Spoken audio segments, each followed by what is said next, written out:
Hello friends, स्वागत है आपका आपके अपने लीगल चैनल सोच पर प्रहार में। मैं हूं एडवोकेट सनी शर्मा और मैं आप सभी लोगों का बहुत बहुत धन्यवाद देना चाहूंगा जो इस चैनल को इतना ज़्यादा प्यार दे रहे हैं और इतना दूर होते हुए, कई कई सिटीज़ दूर होते हुए, कोई बैंगलोर से, कोई कनाडा से, कोई मलेशिया से, इतना दूर बैठे होने के बावजूद भी हम पर ट्रस्ट कर रहे हैं और हमसे काम करवा रहे हैं, विश्वास कर रहे हैं। दोस्तों, आपके इस प्यार के लिए बहुत बहुत धन्यवाद। और दोस्तों, आपका ये प्यार और विश्वास ही हमें आगे बढ़ने के लिए मोटिवेट कर रहा है, आप लोगों के लिए नए नए वीडियोज लाने के लिए मोटिवेट कर रहा है और मन करता है कि आपके लिए कुछ ऐसा किया जाए जो कि आप सभी के लिए बहुत ही हेल्पफुल साबित हो। और दोस्तों, मैं पूरी तरह से इसके लिए प्रयासरत भी हूं। दोस्तों, जैसे कि आप जानते हैं कि डेली मैं इस चैनल पर आपके लिए लीगल वीडियोज लेके आता हूं। कई बार वीडियो जजमेंट पर होते हैं, कई बार किसी लीगल प्रोसेस पर होते हैं और कई बार ऐसे भी होता है कि मैं आ जाता हूं केवल आपसे बातचीत करने के लिए, अपने विचार आपसे शेयर करने के लिए, और उन वीडियोज को भी आप बहुत प्यार देते हैं। तो दोस्तों, आज भी मेरा आपसे बात करने को मन है, आपके साथ कुछ चीजें शेयर करने को मन है और आप सबके माइंड में एक चीज डालने का मन है कि भाई समझिए, देखिए, जो भी आप लोगों के डिस्प्यूट्स हैं, चाहे वो लड़का लड़की के बीच में हो, चाहे वो पति पत्नी के बीच में हो, चाहे वो बाप बेटे के बीच में हो, चाहे वो प्रॉपर्टी डिस्प्यूट हो, कैसे भी डिस्प्यूट हो, मैट्रिमोनियल डिस्प्यूट हो, लेकिन दोस्तों, डिस्प्यूट से कोर्ट कचहरी में जाकर के किसी का भी भला नहीं होता है। अगर आप इन चीज़ों को निपटाना चाहते हैं तो सबसे पहले ज़रूरत है अपनी सोच को बदलने की, अपनी थॉट्स को बदलने की। जब तक हमारे बीच में प्यार नहीं होगा, एक दूसरे की हम इज्जत नहीं करेंगे, तब तक दोस्तों ये डिस्प्यूट्स कभी भी ख़त्म नहीं हो सकते। हम सभी लोग यहाँ पर केवल कुछ ही दिनों के लिए हैं, इस बात को दिमाग में डाल लीजिए। क्योंकि दोस्तों, जितना मैं समझता हूँ, जो भी डिस्प्यूट्स हैं वो सारे पैसे से शुरू और पैसे पर ख़त्म होते हैं। आप देखिए, बाप पर बेटा केस कर देता है, वजह यह होती है कि उसको प्रॉपर्टी में मनचाहा हिस्सा नहीं मिल रहा है।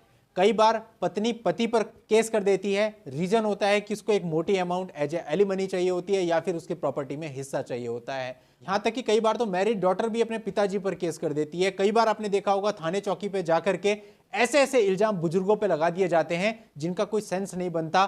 354 जैसे गंदे इल्जाम, 376 जैसे गंदे इल्जाम लगा दिए जाते हैं सामने वाले को फंसाने के लिए या फिर उससे पैसे लेने के लिए। भैया, क्या करोगे आप पैसे का? अगर थोड़ा सा दिमाग लगा के सोचो, कितने साल जियोगे?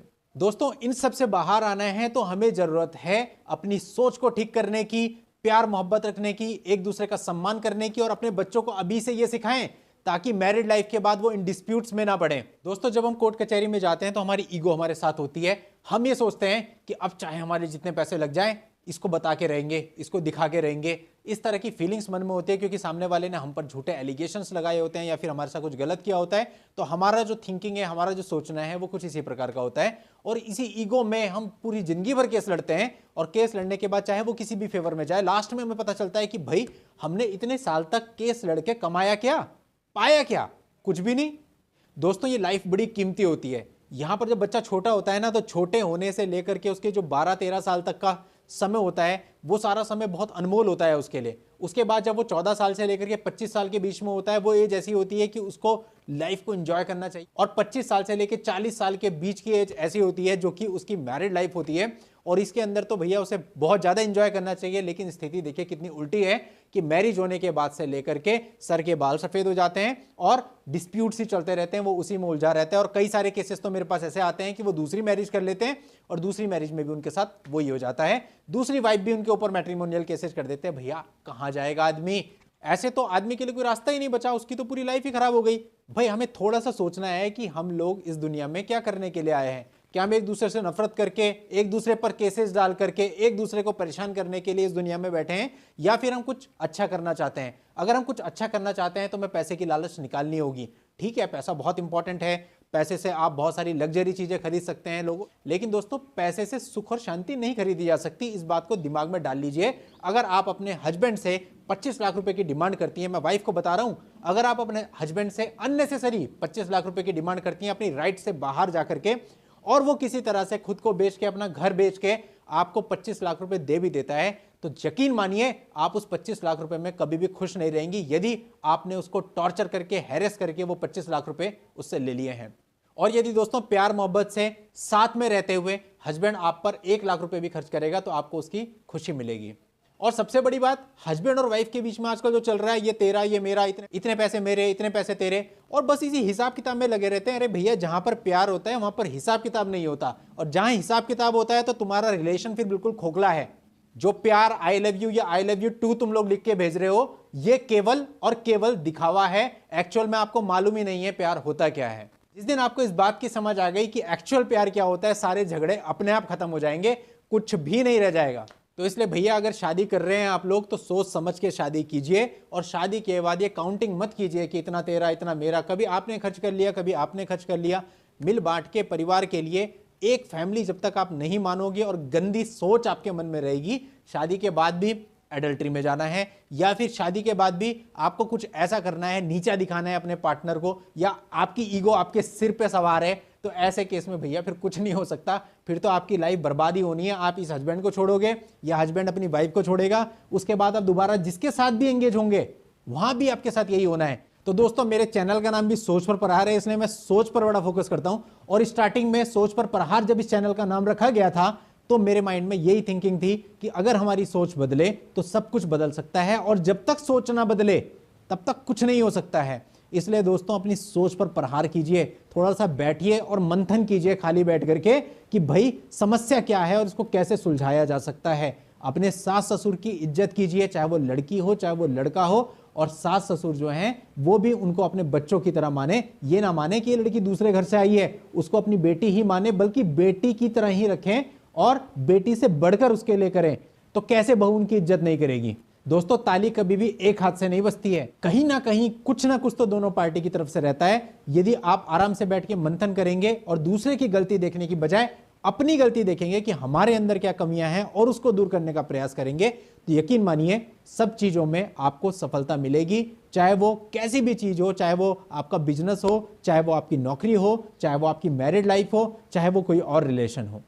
और एक विशेष बात मैं आप सब लेडीज को बताना चाहूंगा।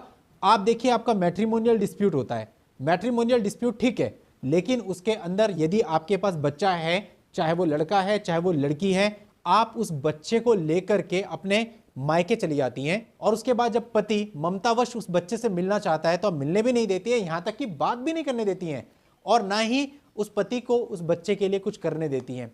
तो यहां मैं आपको बता दूं कि यह आपकी बहुत बड़ी गलती है, और आप इतना बड़ा पाप कर रही हैं जिसका आपको अंदाजा भी नहीं है। बच्चा दोनों का है, बच्चे के साथ ममता दोनों की है, तो ऐसा मत कीजिए कि बच्चे को एक के प्यार से वंचित कर दीजिए और उसके खिलाफ उसको भड़का के इतना जहर उसके दिमाग में भर दीजिए कि जब वो बड़ा हो जाए तो वो अपने बाप को पहचानने से भी इनकार कर दे।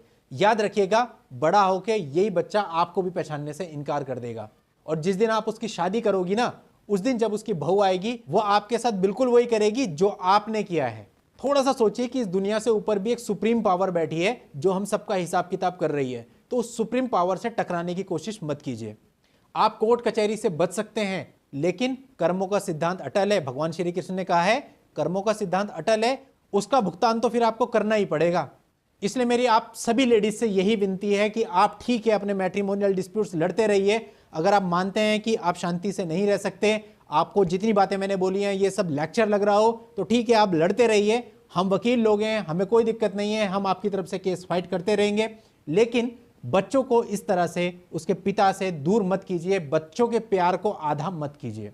और एक बात और बता दूं, पहले भी मैं आपसे बता चुका हूं, यदि आप अपना रिश्ता बचाना चाहते हैं तो फोन को सबसे पहले उठा करके डस्टबिन में फेंक दो। 2010 के बाद हर एक आदमी के हाथ में स्मार्टफोन आ गए। उससे पहले फोन तो थे लेकिन वो कीपैड वाले फोन हुआ करते थे, तो तब भी रिश्ते कहीं ना कहीं थोड़ा बहुत बचे हुए थे। लेकिन जब से भैया ये मल्टीमीडिया फोन आ गए हैं ना, उसके बाद तो आप सभी जानते हो कि शादी इससे हो रही है और चैटिंग पता नहीं किससे हो रही है। और बस आप ये लगा लीजिए कोई मायने शादी के नहीं रह गए हैं। जब वो फेसबुक को लॉगिन करते हैं तो वहां 50 मैसेज मिलते हैं उस तरह के, जब इंस्टाग्राम को लॉगिन करते हैं तो वहां 50 मैसेज मिलते हैं उस तरह के, और आदमी इन सब चीजों के इन्फ्लुएंस में आके अपनी पूरी गृहस्थी खराब कर लेता है।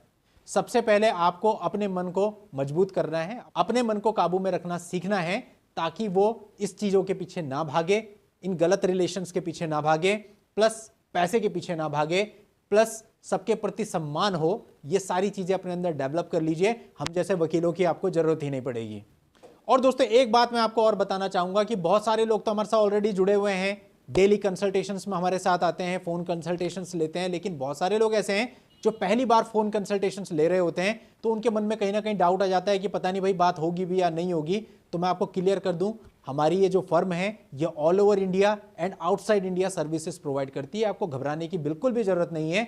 आपने 350 रुपीज ट्रांसफर किए हैं या 3 लाख रुपए ट्रांसफर किए हैं, आपके पैसे सेफ हैंड में हैं। इतना जरूर है कि किसी कंसल्टेशन में टाइम पूरा होने के बाद कोई व्यक्ति कोई क्वेश्चन पूछ लेता है तो उसको एकदम से मना नहीं किया जा सकता कि भाई क्वेश्चन मत पूछिए, उसको आंसर देना पड़ता है। इसलिए कई बार कंसल्टेशन टाइम 5-10 मिनट ऊपर नीचे हो जाता है, बस इससे ज्यादा कोई बात नहीं है। इसलिए आप लोगों को घबराने की बिल्कुल जरूरत नहीं है। यदि आपने अपनी कंसल्टेशन बुक करा रखी है तो 101% जो समय आपको दिया जाएगा उस पर आपकी बात हो जाएगी।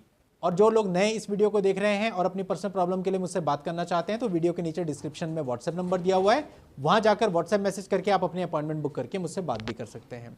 नेक्स्ट वीडियो में डेफिनेटली लीगल जानकारी के साथ मैं आपसे फिर मिलता हूं। तब तक के लिए goodbye and thank you for watching. Take care.